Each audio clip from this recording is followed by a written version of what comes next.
एक बार फिर से पैर पसारने लगा है। New variant of the COVID-19 virus has been detected in the South Indian state of Kerala. Cases of COVID-19 on the rise in Kerala is likely making a comeback. Kerala से आए corona के नए अलर्ट पर Wuhan virus is back to haunt us. Wuhan virus is back. JN.1.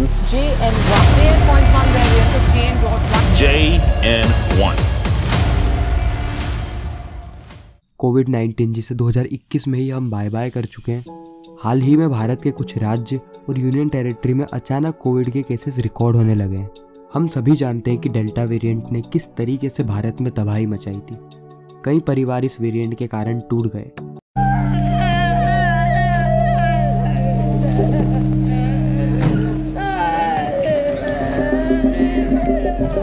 This is a snapshot of the COVID-19 crisis in India. खैर, इसके बाद Omicron भी आया था, लेकिन यह इतना ज़्यादा खतरनाक नहीं था और इसी का ही सब वेरिएंट है BA.2.86 यानी पिरोला, और पिरोला का ही रिलेटिव है JN1 वेरिएंट। JN1 वेरिएंट अभी तक दुनिया भर में करीब 40 कंट्रीज में पाया जा चुका है, स्पेशली सिंगापुर, जो कि अभी हाई अलर्ट पर है। 9 दिसंबर तक सिंगापुर में करीब 56,000 नए केसेस रिकॉर्ड किए गए and this number is huge. अगर हम भारत की बात करें तो JN1 वेरिएंट के केसेस केरला में आना शुरू हो गए। भारत में इस वेरिएंट के करीब 2000 केसेस अभी तक रिकॉर्ड हो चुके हैं, जिसमें 5 लोगों ने अपनी जान गंवाई है। इन 5 लोगों की डेथ कोविड से हुई है यह कंफर्म तो नहीं है, लेकिन इन्हें कोविड ज़रूर था। इन सबको देखकर सेंटर ने सारे स्टेट्स को एडवाइजरी इशू करी है, जिसमें सारे ही राज्य को कोविड की स्थिति पर लगातार निगरानी रखने को कहा गया है और इन्फ्लुएंजा लाइक इलनेस और सेवरल एक्यूट रेस्पिरेटरी इलनेस के केसेस को मॉनिटर करने के लिए कहा गया है। साथ ही RT-PCR टेस्ट ज़्यादा से ज़्यादा कराने की सलाह दी है, जिसके सारे ही सैंपल इंसाकॉग लेबोरेटरी में भेजे जाएंगे। केरला में 60 से ज़्यादा उम्र के लोगों को मास्क मैंडेटरी कर दिया गया है।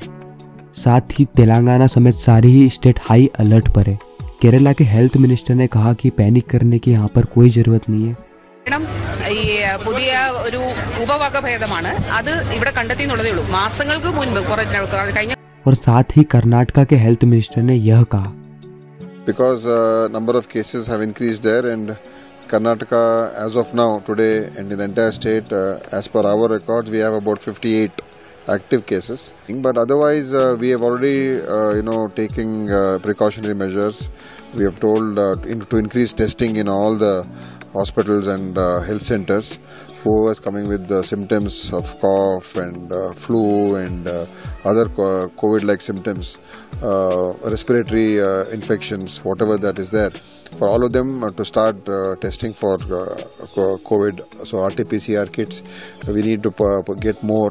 So we have already started the purchase for getting more RT-PCR kits and rapid antigen tests. अगर हम बात करें JN1 वेरिएंट की, तो सितंबर के महीने में USA में ये सबसे पहले पाया गया। तो क्या ये वेरिएंट डेडली है? तो इसका आंसर अभी तक क्लियर नहीं है। ऐसा कहा जा रहा है कि जो लोग वैक्सीनेटेड है वह बहुत हद तक इसको टैकल कर लेंगे, लेकिन इस बात की भी श्योरिटी नहीं है, क्योंकि सिंगापुर में वैक्सीनेटेड होने के बावजूद बहुत लोग इससे इन्फेक्टेड हुए हैं और इंडिया में भी इसके केसेस बढ़ते जा रहे हैं।